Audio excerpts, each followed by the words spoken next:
Well, hello, everyone. Hello, and welcome to my world, folks. Welcome to Talk Leadership with Cedrick. You know, everybody needs a little TLC, and I am Cedrick LaFleur, your host, and I'm excited to be here with you tonight. This is Talk Leadership with Cedrick, and this is where we focus on leadership and personal growth with business leaders, educators, and local thought leaders. Now, our goal is to introduce our audience to leaders who are making an impact with innovative ideas.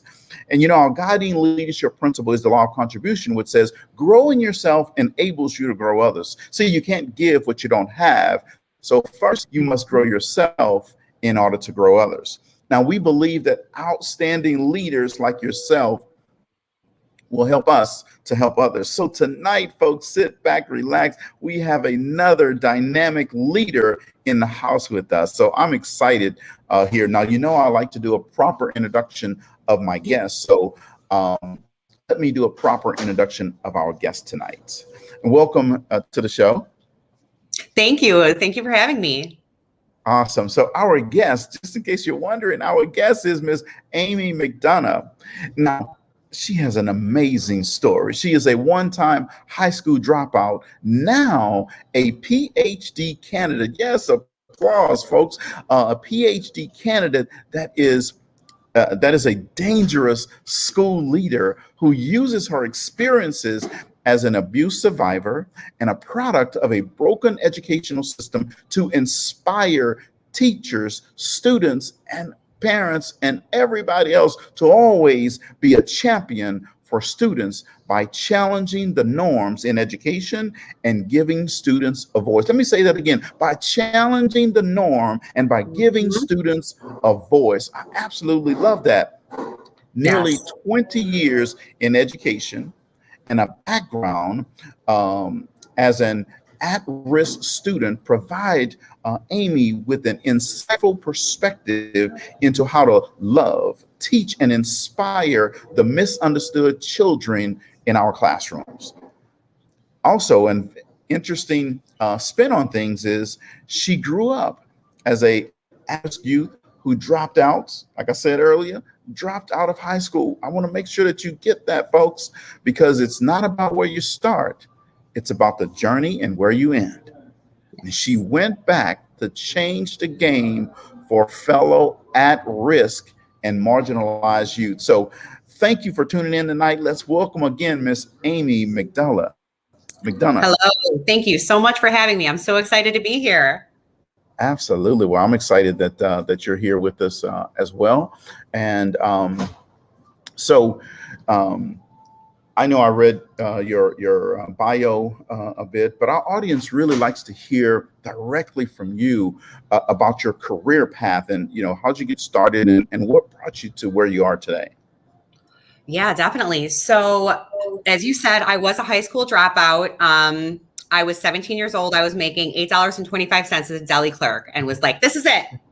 I'm living it big. I'm living it up. And, you know, I just woke up one day and realized that shouldn't be my path. And I actually went to school to be a psychologist, a child psychologist, once I did get my GED. And I got a job as a paraprofessional in a high school. And that week, went and changed my major. I realized that if I was going to make any impact with our youth, it was going to be through education. So I then went and changed my major, changed my entire career path, and got into teaching. Was a high school English teacher for a little over a decade, and then became an administrator. And now I am literally living my dream. The school I now serve, Ombudsman West, is a school that I always wanted to work at, but thought I had to live in the city to do so. So I took a leap of faith, and by the grace of God, I realized I could just work there without living in the city of Chicago. And I now get to serve the students that I got into the system for. Wow, that is awesome and amazing. Isn't it wonderful when you start living into your purpose and your passion and living your dream? It's amazing. It's amazing when you just let go and let God and just let everything fall into place as it should. And, you know, the blessings come when you serve. Yes, absolutely. So what would you say is the most fun part of your job? Oh, the most fun part of my job is that no 2 days are the same. Every Yeah. day comes with its own challenges and adventures and victories and wins and, just the different experiences with my team and with the students, just what they bring to the table is what makes every day amazing. Yes. Well, that's awesome. Ombudsman West. Mm-hmm. I know you guys are in the middle of summer school. We are. And how's that going so far? It's going super, super well. Our kids that are there because, they want to make sure that they stay on the right track. And we want to make sure that we offer that for them. And we do with all our heart and soul.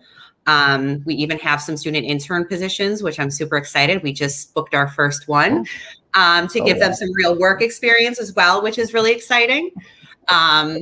So yeah, it's great because, when you're a leader, when you're a school leader and in the summer, when that building is empty, it is just, that's not why we got into this, is to walk the halls. Right. We got into this to be with the kids, to serve the kids. So I love summer school. Well, that is awesome and phenomenal. So, what are you looking forward to in this upcoming school year with your new role? Well, obviously, with COVID and everything, there's a lot of reacclimation. Students have been sitting at home for over a year. So I'm really looking forward to just giving the kids the support that they need to get them back into the building on a regular basis and just build those systems and structures to make sure that we give them everything that they need. Working with at-risk youth and then having to, add the reacclimation on top of that, it's definitely going to be a challenge, but it's a challenge we're up for. And it's one that, we have to take seriously and lead with love to make sure that our babies get everything that they need. Yes. Oh, that's phenomenal. So when you go back and think about, I know your the beginning of your journey, and you think about, now you're in education. Well, if you had to go back and list out one or two reasons why you wanted to have that career in education and make that impact, what would you say that would be? Oh, like you said, I wanted to change the game. I wanted to disrupt the norm. I wanted to do things that served our students and not the educational system, because our students are our clientele, if you will. We really need to come from a place of we work for the students, not anyone else. And so when I first got into it, I am a very high energy, loud speaking kind of person. And so when I first got into education, it was boom, boom, boom, do everything now. And I would have to say the biggest lesson I learned is to just kind of take stock, slow down, process fast, but move slow, as one of my dear colleagues says. I like that. Process fast, but move slow. I absolutely love that. I might have to use that in some of my talks here soon.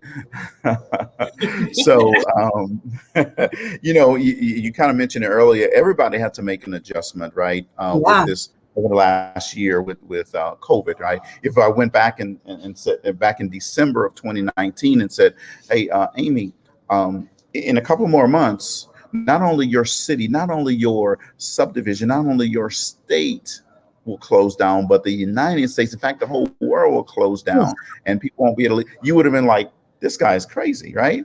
I would, absolutely. Yeah, but now we've gone through this experience, and so now we have to, we know how to handle it. So when you think back, how did your team handle that experience this past school year? I think, the most important thing is that we really focused on SEL before academics. There's that adage, Maslow before you bloom. You have to take care of those basic needs of the child, make sure they're happy, healthy, and safe before you can do anything else. So as a school leader, that was my most important piece. So in the process, the kids weren't always in the building. So we were doing virtual mentor sessions. I had connected with some of my amazing old students to mentor my new students.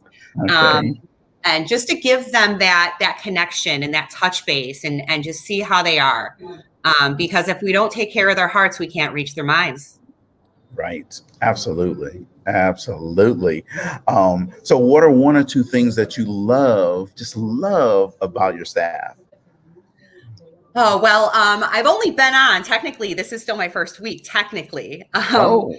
Yes, so very new, but, obviously, at the heart of my leadership philosophy is relationships, building those relationships, getting to know my team and everything. So I've spent a lot of time talking with those who are in the building, and right off the bat, one thing that really struck me is just their sense of humor.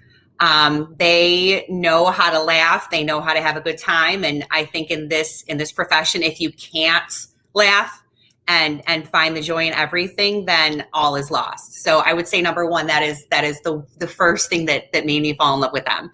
Secondly, their devotion and commitment and just pure unadulterated love for these kids.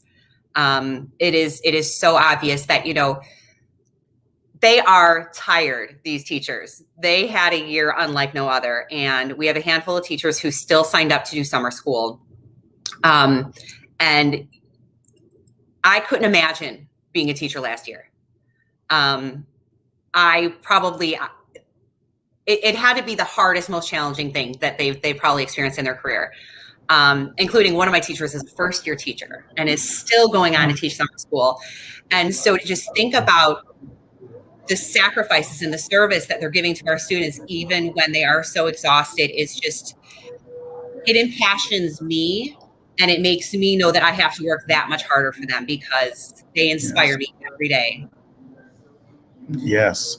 Well, and it really speaks to, I know that you're still new at in this particular position, but it still speaks to the power of your leadership, that your first year teacher still said, hey, you know what? I'm going to step up and do some things here in summer school. Right. And that enthusiasm, that excitement is going to bleed over into the new year. Your students pick up that energy and vibe. I know you say, hey, you're a high energy leader, and your students are going to pick up on that vibe. And that really helps people get through anything. Definitely. And I think that's a really important piece that people forget about, is that people read your body language and your nonverbal cues before they listen to anything you have to say. And so you can say you're excited, but if you don't act excited, if you don't, ooze that passion and love for what you're doing, people are going to call a spade a spade. They're going to know that it's not authentic. So I think it's so important that you make that passion go 110% every single day, all day. Absolutely. Absolutely. So, Amy, what would you say to someone who is thinking about becoming a teacher? You see, there are going to be some people that's going to watch this live, but there are going to be some people that's going to watch the replay of this later this week, over the weekend, next week. And they're thinking of becoming a teacher, but they're kind of nervous about it or scared about it, and they're unsure of themselves. What would you say to them? Well, I would say first, they have to look within. I think that they have to do a lot of reflection, because teaching is not for the faint of heart. So just look within, reflect on your why.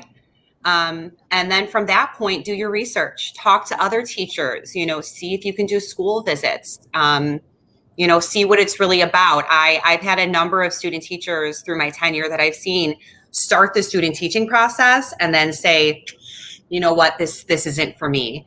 And it's really heartbreaking to see that, because you invest so much time and in most cases so much money into that degree, only to find out that it's not for you.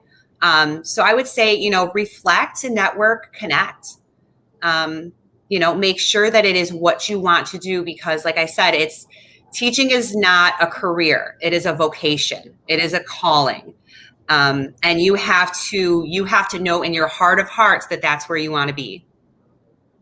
Yes, absolutely. And teaching can be so rewarding because one, I still remember my first grade teacher. Now you can see that it's been a long time since I've been in the first grade. It's only been like 20 years, right? 20 years? Yeah. Yeah, you're absolutely right. I'm going with that. So I remember my first grade teacher, Miss Jenkins, but I also remember my first principal. He was my principal from first grade to third grade. Mm-hmm. Mr. Wilson.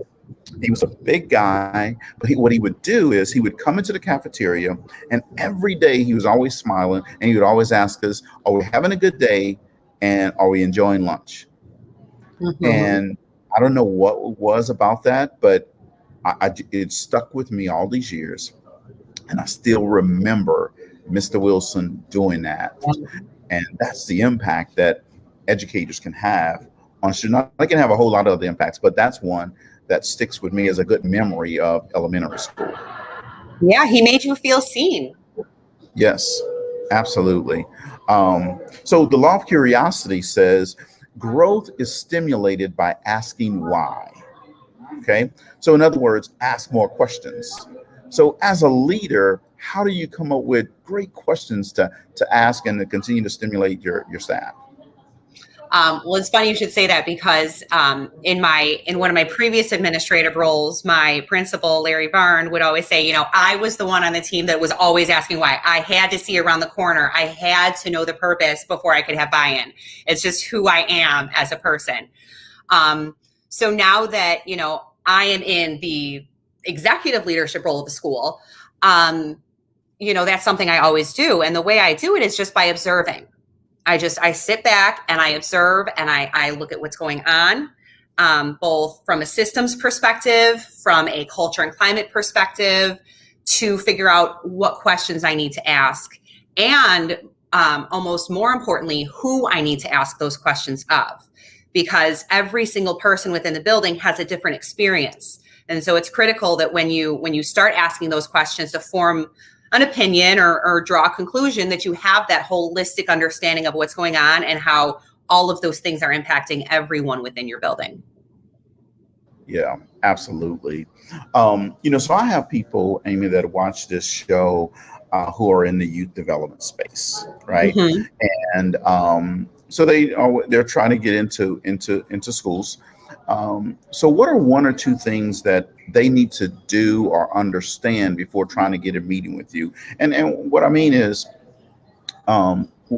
what should they do to get a meeting with you? And then what should they not do so that they don't get kicked out of your office?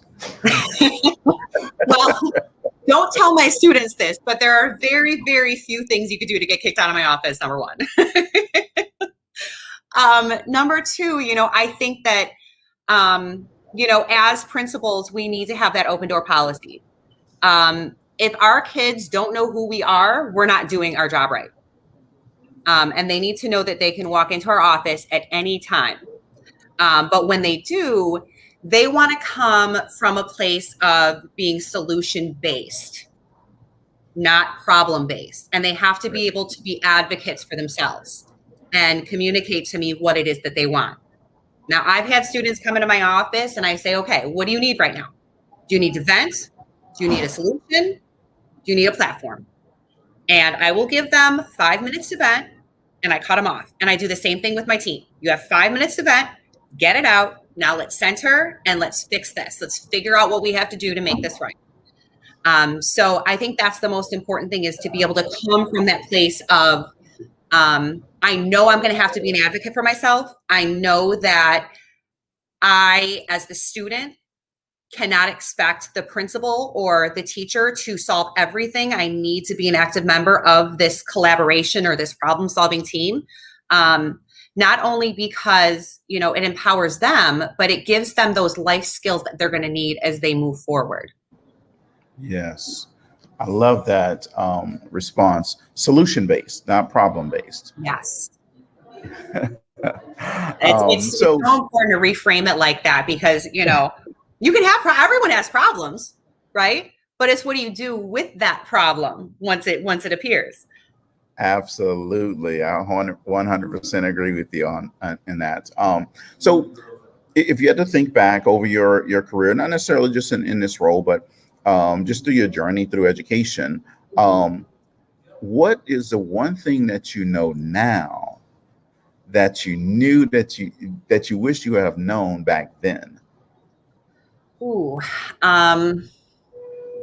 you're not going to win them all, and that's okay. Yes. I think that when you go into a vocation like education, and when you are so mission driven, it's really easy to take every loss personally. And that is why I think a lot of teachers burn out, is because the ego gets in the way, right? If we have that student who fails our class, or a student who drops out, or, we weren't able to, connect with that one student at that moment, it's really easy for us to, I call it put on the ego hat and make it about yourself and what I did and da da da. And, there's a difference between reflecting and coming from your ego. When you reflect, it's not about you, it's about the context of the entire situation. And so that would be my best advice, if I could go back to my first year, is, don't make it about you.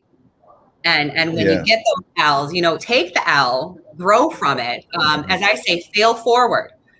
And have that growth mindset, and know that, today may not have been a good day.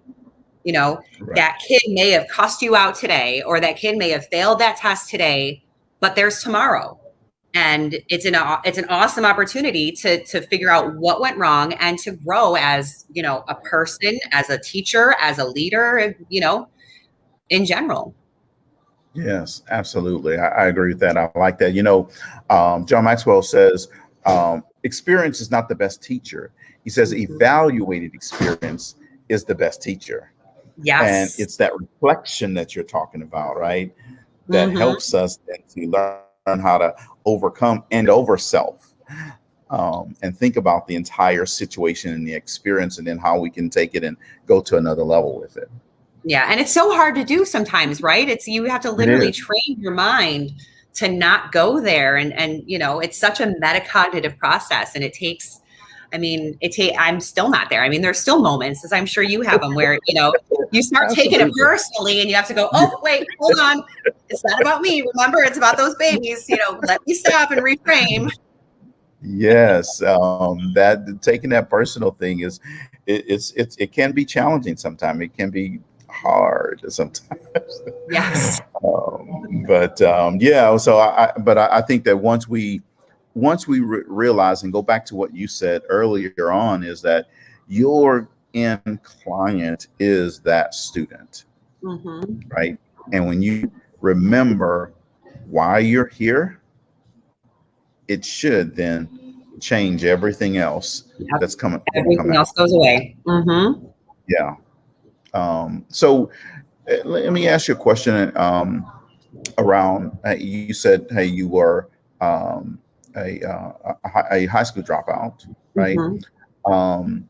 In that time frame, and I want to ask this question because there are some students that are out there who may consider dropping out, may think that they have no other option or alternative. Search Institute did a study, and this developmental framework study, and they found that 40% of the students they surveyed said they either had one or no adult developmental relationship, meaning they either had one person or no one that they could talk to for mentorship, for leadership, for guidance, just a listening ear, right? So they get frustrated, then they drop out, right? So for when you went through that experience, help our audience understand the mind of a student that's going through that experience, and what things we can do to help them either notice signs or try to help them overcome that challenge in the moment. Sure. Yeah. So I think you really hit the nail on the head there, and it's all about relationships. I was growing up in what we'll call a pretty unstable environment. And I had my whole life, ironically, I'd been a straight A student, National Junior Honor Society, first chair flute. But, as I got older, and there's this strange philosophy, it seems like, in schools, that the older you get, the focus switches. So when you're in those younger grades, the focus is relationships, and instruction kind of comes second. And as you get older, it seems that those priorities kind of shift. And so as you hit those high school years, you start to see that instruction becomes the priority and not the relationships. Because for some reason, there's this strange idea out there that all of a sudden, okay, you're in high school, you're grown, you don't need that support anymore. Right. And so that's really kind of what it came down to, is that, the same unstable home environment I had in kindergarten, I had my junior year of high school. That's cool. And so I still needed that same level of support, but it wasn't there. And, not being seen, not being heard, not being encouraged and validated. Then I started acting out. It's funny. I had long, beautiful hair down to my bottom of my back and shaved my head. Well, someone noticed me now still. And at that point, then it was still that thing where, now she's just a troubled kid. Now she's one of those, you know what I mean? Right. And, those kids who are hurting and struggling, they're going to look for love in the worst ways. Right. It's that old adage that negative attention is better than no attention. Yeah. And so what I would say to educators and school leaders out there is the kids who need their needs met are going to do it in the ways that make you the craziest. And those are the kids you need to love on the most. It doesn't mean that the other kids don't need love and attention and validation.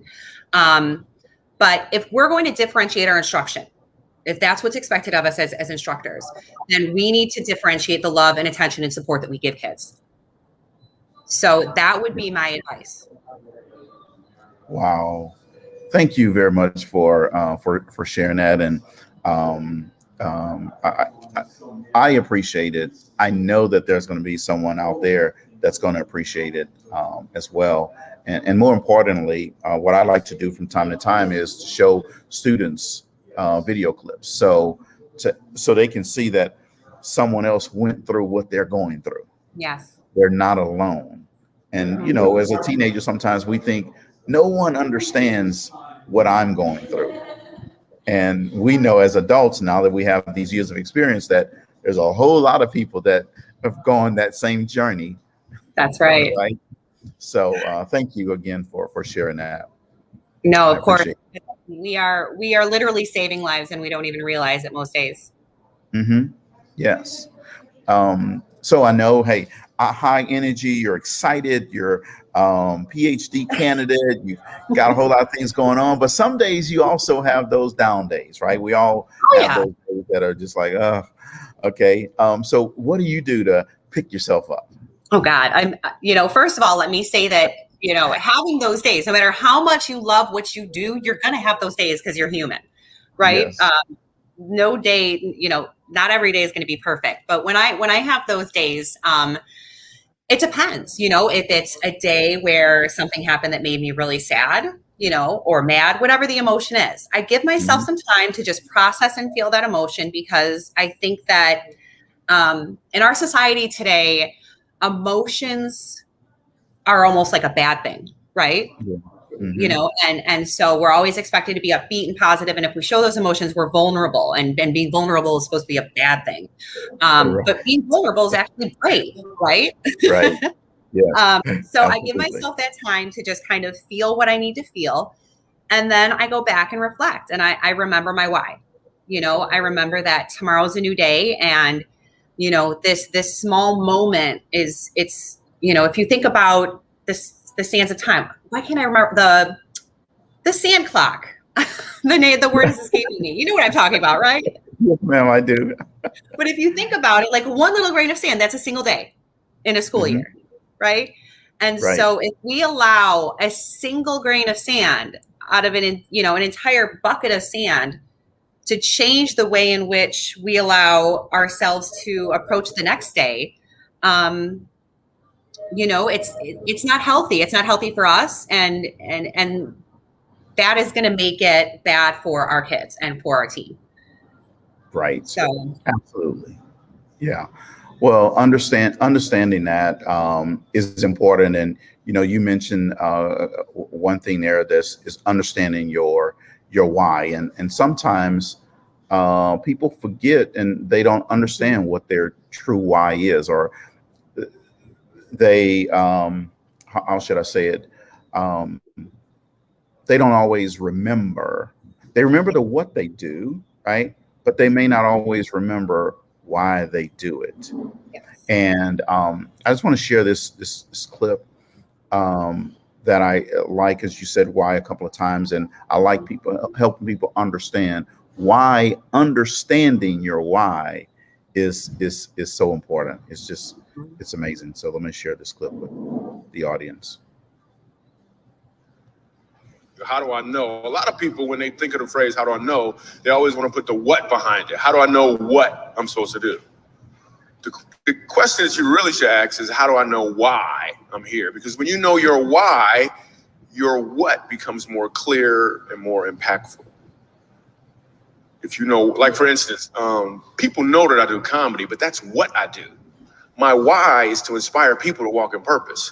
So I can do comedy, I can write books, I can be in a movie, because all of it is motivated by my why.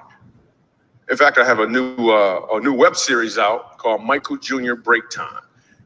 We probably just did the 6th episode. It's on YouTube. So every single Wednesday at 3 o'clock, we drop a new episode on YouTube of Michael Jr. Break Time.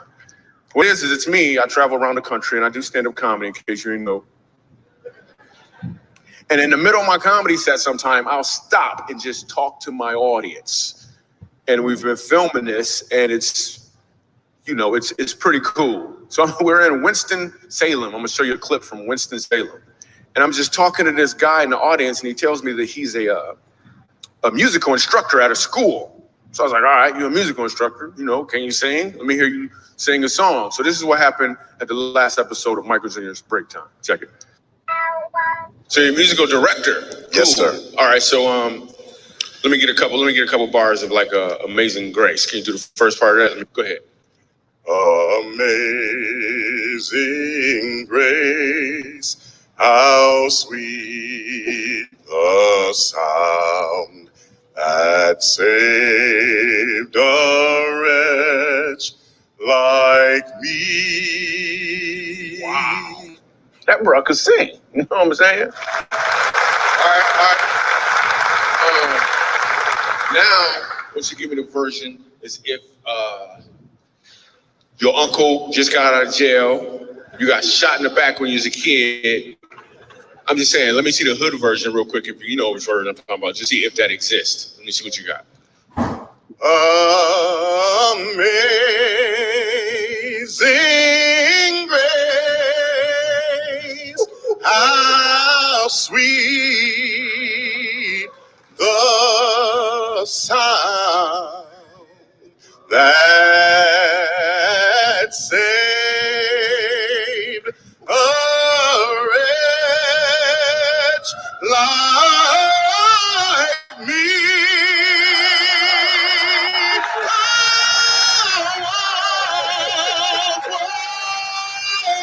Lost, but now, right now I'm found, was blind, but now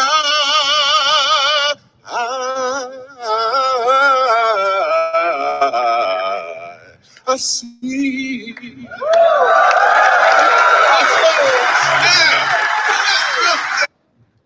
So, Wow. yes. So what he goes on to say is, when you know what you do, the brother can sing. He knew what he was doing, right? But when you know why you do it, it's at a whole nother level, right? Sure. Your passion, the passion is there, the excitement is there, the enthusiasm is there. You wake up every day going, it's another day to teach a student. Yes, absolutely. And that's I start every morning like that. I have a cup of coffee and I sit on my back patio. Well, in a few months I won't be able to, because it'll get a little chilly, but we've got nice weather.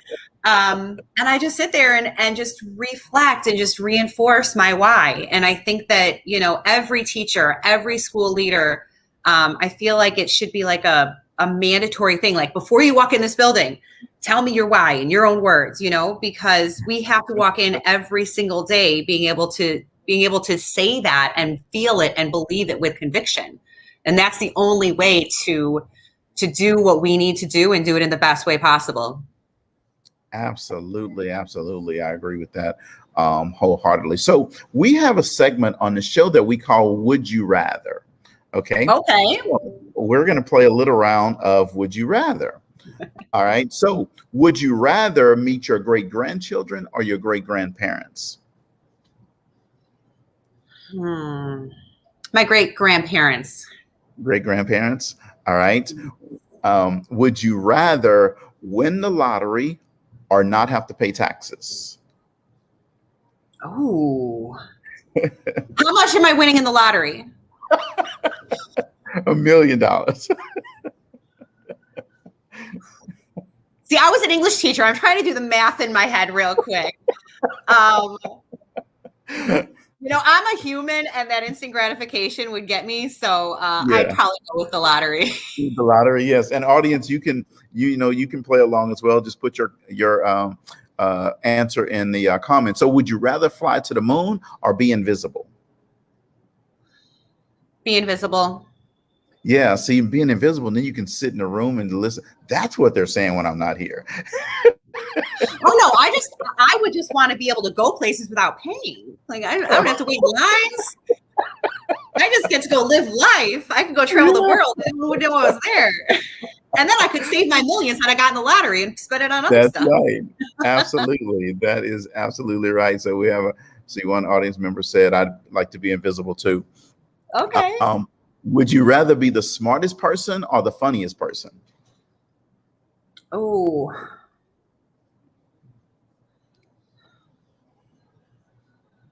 The funniest. The funniest? I think the funniest, because if you're smart and you don't know how to build relationships, you're kind of dead in the mud, I think. Yes. Yeah, absolutely. So this is a good one. Would you rather have $1 million or 1 million friends? Let's qualify those friends, because anyone can have 1 million friends. Friend is a very subjective term. Yeah, like I have 5,000 friends on Facebook, but I don't know most of them. Right? There's friends, there's acquaintances, I saw you that one time, I think I would, I'm not a huge social butterfly. I like to lie and say I am, but I think I'd rather have the money so that I can do things with it. I could buy friends. I don't know. Yes. Let's see a couple more here. Would you rather write a hit novel or direct a successful movie? Oh, I was an English teacher. That's easy. A novel. Novel. I would rather write. Mm-hmm. All right. Would you rather be a ninja or a pirate? Oh, I would rather be a ninja, but that's going to make my kids really angry because they love pirates. But I would rather be a ninja. Okay, a couple more here. Would you rather run out of gas in the middle of nowhere or drive 100 miles in the wrong direction? I would rather run out of gas in the middle of nowhere and just, explore, have an adventure. All right. So the last one I ask every audience member is, would you rather have $1 million in Amazon gift cards or $100,000 in real money? Why are you doing that to me?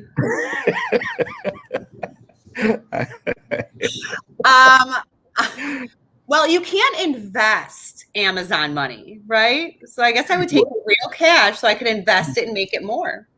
Yeah. But I did want to pay Amazon because Amazon, I have a problem. Yeah. I see you started moving around when I said Amazon. I get a little nervous. That's a hard one. Yeah, so that's what I say. I will take the gift cards. I'll convert it to cash. Back in the day, we would take food stamps and say, "Hey, I'm gonna give you these stamps. You give me the cash." I've been there. Mm-hmm. You remember old school before the cars? You used to get the little booklets and the little different colored papers. Yep. Yes, absolutely. So I'll flip it, and then I can invest that. There you go. Well, thank you for indulging us in playing that round of Would You Rather. Thank you. That was fun. So what keeps you motivated and driven every day?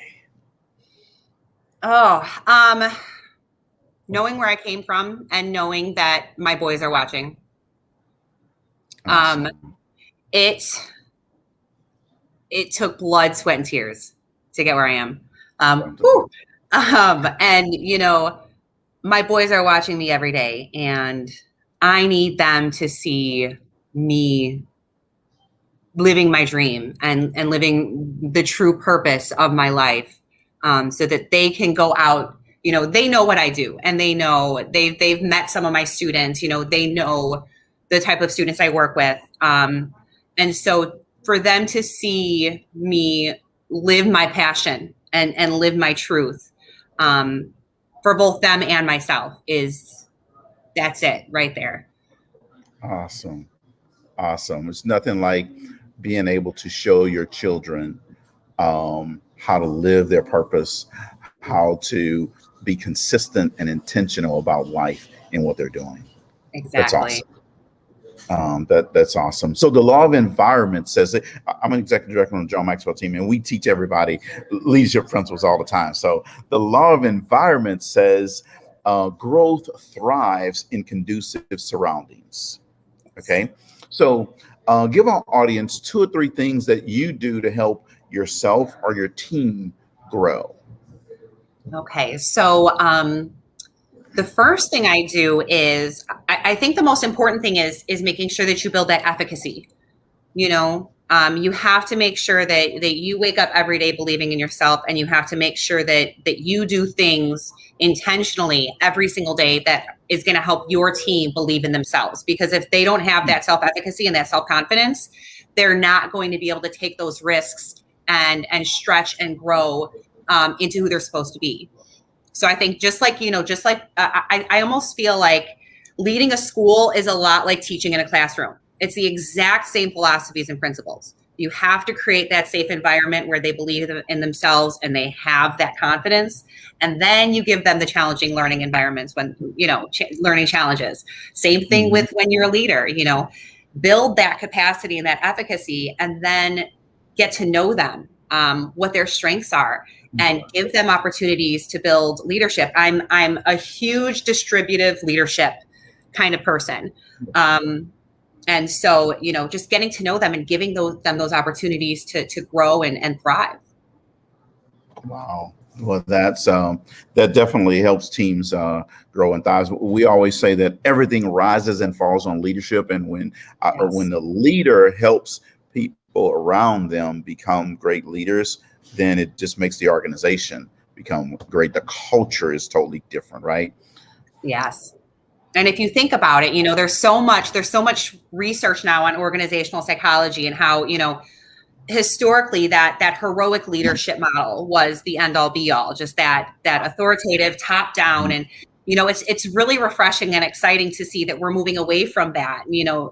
Everyone, all, resounding organizational psychologists are starting to say, this doesn't work anymore. We have to build the leadership from within, so that everyone is a piece of that puzzle and everyone helps keep that, that train chugging along.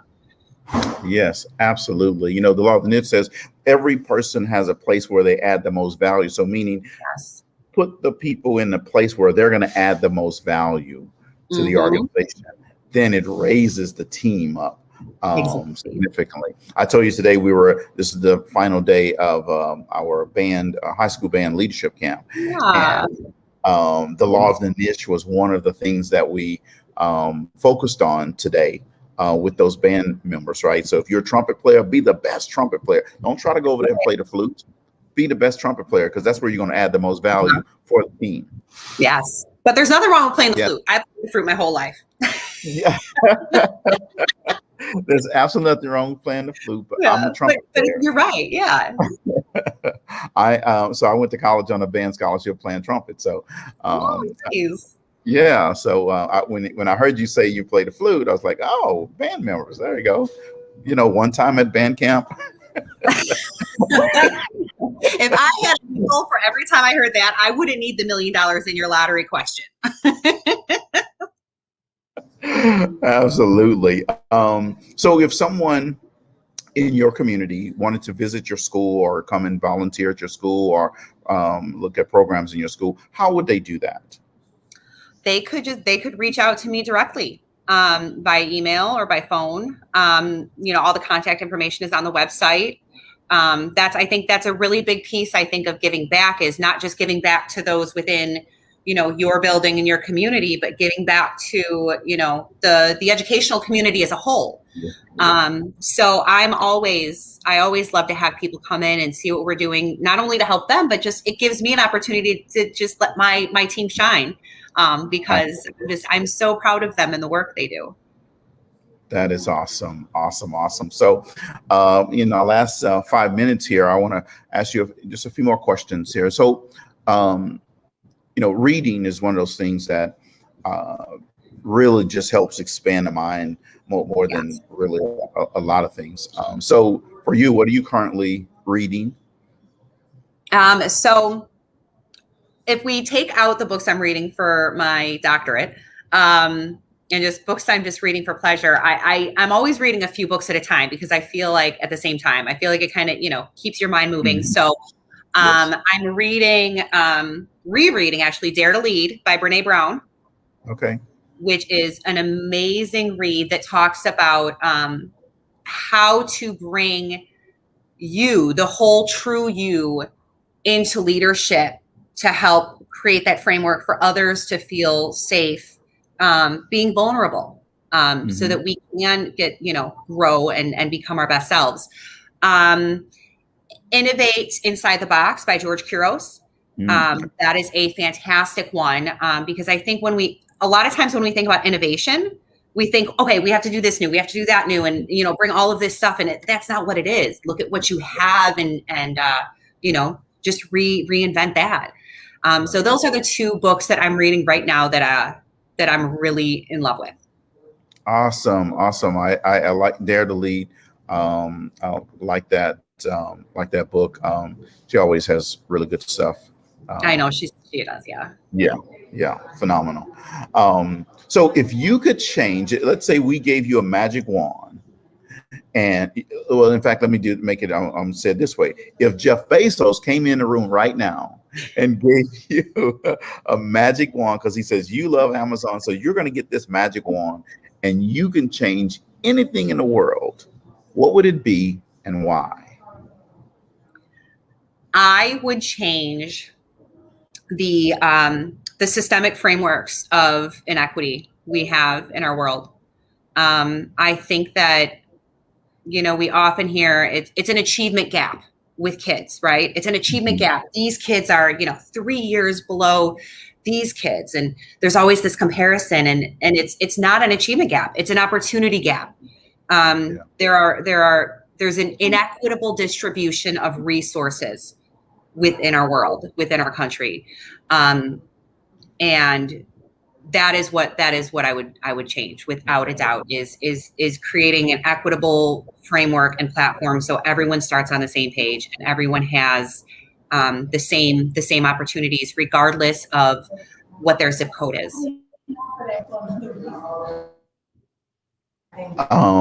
So before I ask my last question, I want to thank you for coming on Talk Leadership with Cedrick. We appreciate the month of July and the month of part of the month of August. We're having educators come on, superintendents, principals, APs come on, and because we want to put a spotlight on education. We know that the last year has been really, really tough and challenging, right? And as people are getting ready to go back to school in the fall here, in some areas next week. In 2 weeks, they'll be starting school again.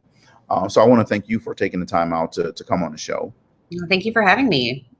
Yeah, absolutely. And any message you want to give to parents, students, community leaders about what to expect from you guys and your school and staff this year? From my school specifically? Yes, ma'am. Get ready, because we are bringing it. We are so excited and ready to elevate all of the practices that have already been put in place. We are going to continue changing lives. We cannot wait to build those relationships with our parents and get everyone back in the building. And, we are honored that you trust us with your babies every day. And I promise that under my guidance, you will not be let down. Awesome. Absolutely love that. And I know that parents are going to be excited. I know students are going to be excited. Yes. You're going to be excited. I already can tell you're going to be excited about that first year of school. It's like Christmas Eve for me. My final question for you is this. If there was a book that was written about you, what would the title of the book be? And what would it say in the back of the book? What would the summary in the back of the book say about you? Oh, it's kind of ironic that you ask this, because I've actually been working on a book for a few years now. I have, yes. And it's called At Risk to Dangerous. One teacher's journey of self-discovery through championing children. And it is just how to, I was a very lost puppy for a lot of my life. And it truly was through teaching that I found myself, that I learned, who I was through my reflection and things like that. So it's kind of a message to teachers, this is how you can be your most authentic self in the classroom. And through doing that, really learn to love yourself. Because a lot of teachers, and I know this, not to make a generalization, but I've talked to countless teachers who get into teaching as a way to validate themselves. And that's, that can be really unfair to the kids. And so this book is meant to teach you how to love yourself and learn who you are through the reflection and through, just being who you truly are meant to be. Wow. Well, I'm looking forward to seeing the book. So we have to make an agreement today. This is July 22nd, 2021. When your book comes out, your second booking is going to be on Talk Leadership with Cedrick, so we can talk about your new book. Send me the contract now. I will sign it. Awesome. I look forward to that your book coming out and coming on the show to talk about that, because one, it's a topic that the whole area is important, and there's so many students who are, just like you said, lost. Yeah. And however, we know that they can be found, and we have an obligation as the adults to help them discover themselves, discover their why, their purpose, their passion, their mission in life, and give them that leadership and guidance and all of this type of stuff. So yes, I want to definitely have you come on the show to talk about that when that book launches. Wonderful. Thank you. Yes, ma'am. Thank you folks for tuning in. I always enjoy the audience for coming in. You're listening to Talk Leadership with Cedrick. This is the Thursday edition, and we have been listening to Miss Amy McDonagh. She's the principal at Ombudsman West, and she is excited about the new school year getting ready to start. Folks, remember, Talk Leadership with Cedrick airs every Monday night at 6:30 p.m. Central Time, every Tuesday night at 5:30 p.m. Central Time, every Thursday at 5:30 p.m. Central Time.